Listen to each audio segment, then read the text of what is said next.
Welcome to game 4. This is a daily motion cup game and it's between Grubby and his opponent aTnDarKFoRcE.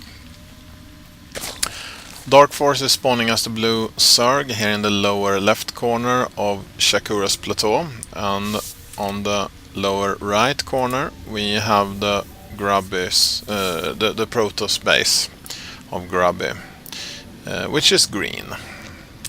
So it's blue against green and Zerg against Protoss.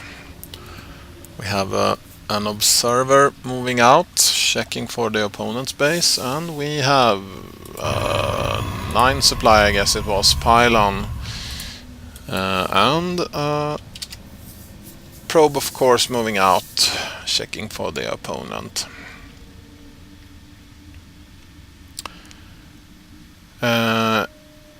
If you haven't seen game 1, 2 and 3, I suggest that you look at them first, otherwise it's possible that I spoil something for you.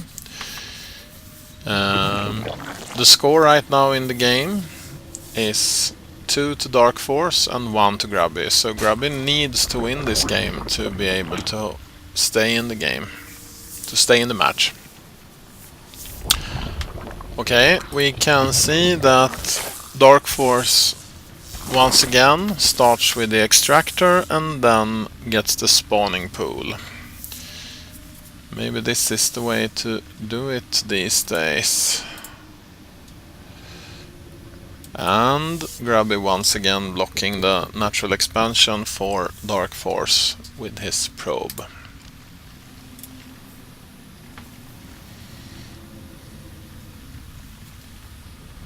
An early Nexus has been placed by Grubby here, and we can see that the players are attacking each other's worker here.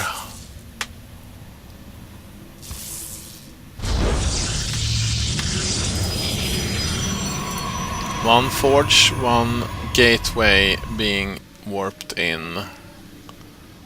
So this is different from earlier games.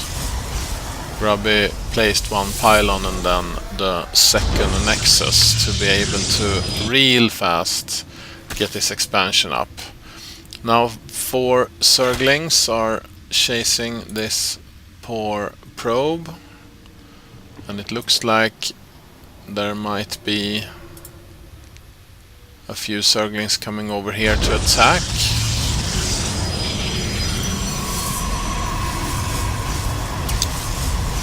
The Protoss player has no units, but he has a cannon up in the exact right moment and are able to shoot at the Zerglings.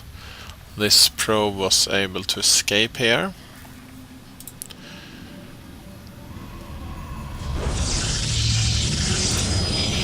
One simulator being warped in, quite late, but better late than ever. And mining from 2 bases now while the Zerg is behind.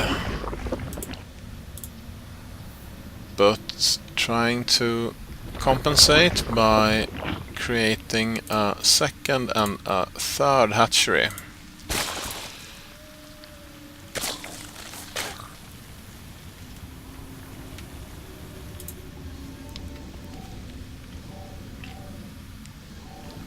Still no... oh, sorry. There's the cybernetic score.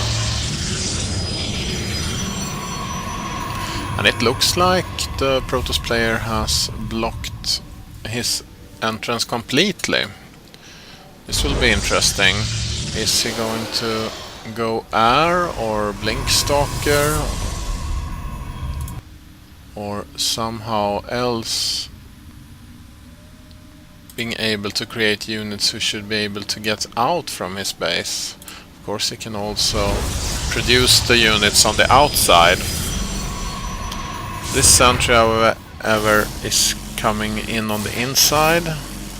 We'll get rid of this observer since he can attack air as well.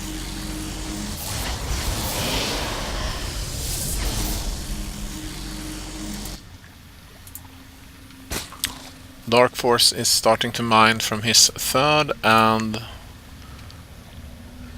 second hatchery. Second hatchery looks saturated already.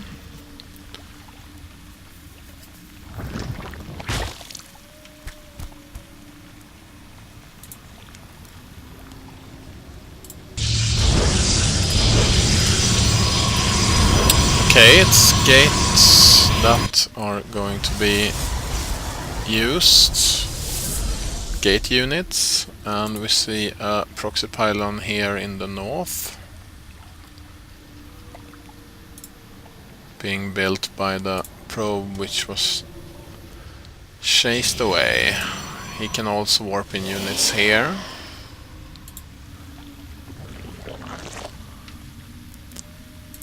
There's coming some tech here from the Zerg player, an evolution chamber and the roach warren.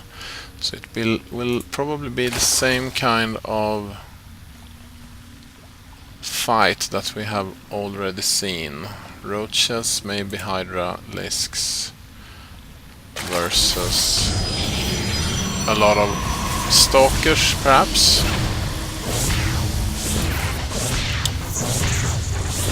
And it actually looks like the Protoss player is going to destroy his cybernetics core now when the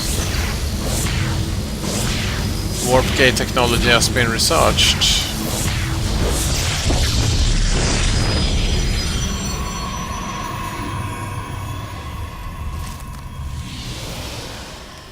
He will of course be able to move out with his troops, but then he can't produce any more stalkers until he has one more cybernetics core, which he already has. Okay. Now we have an overseer hanging on outside his base. Zerg units surrounding this poor probe here. Protoss units moving in, killing off the creep tumor. Being attacked by single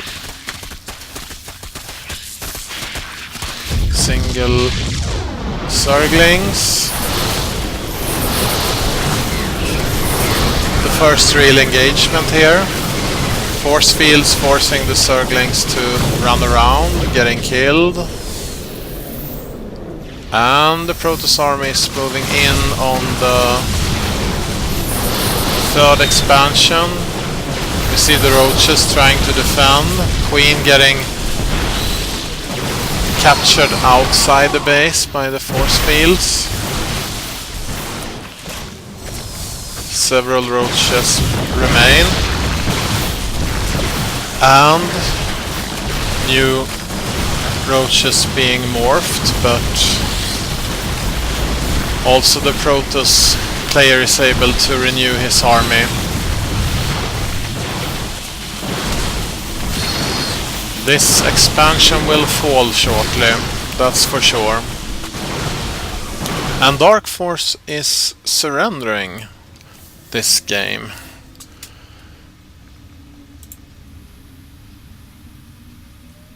Okay, it looks like Grubby was able to grab one more base here. I don't see how aTnDarKFoRcE could have seen that. But at the same time, with this large army killing off his expansion here, and he does not have that many units. He has a lot of minerals, so he could morph in more roaches. He probably could hold off this attack a while longer on two bases, but being on two bases when he can see that his opponent has 7 of these warp gates and will be able to morph in many more units, realizing he gets minerals and gas from somewhere to have 7 warp gates. Okay, I understand why he surrenders. I'm sorry these after endgame analysis takes some time, and I haven't seen the games before, so I hope you can bear with me. I hope you enjoyed seeing this game. He had a possibility to build hydralisks as well, but we didn't see many of them during the game. Okay, the score is 2-2. The plot is thickening, you might be able to say, but now the score is even, and it's all for the winner in the last game of these 5 games. So I hope you will join in and watch the 5th game, which I will be casting in a moment. Thanks a lot for watching. Bye.